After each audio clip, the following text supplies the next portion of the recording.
Hello friends, it's been a while since I haven't uploaded a video. Today I'm working on a new style Rock Doctor, it's the Pro Max 13. So I'm troubleshooting the pump here. As you can see, I just replaced the old pump. This is a new style pump now.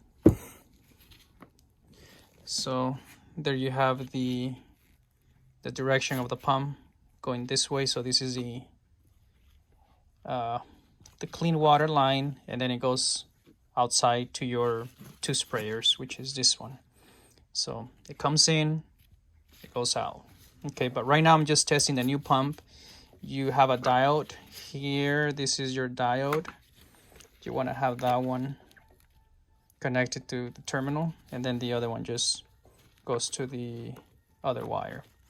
So I made myself just something like this to kind of test it, just to make sure.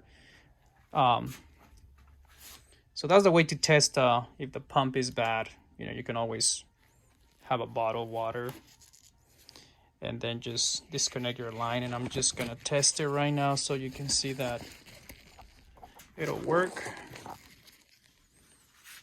I'm using everything here with one hand, so let's see if I can do this.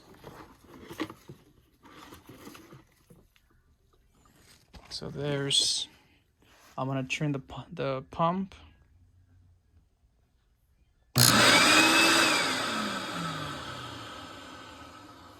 So there you have it.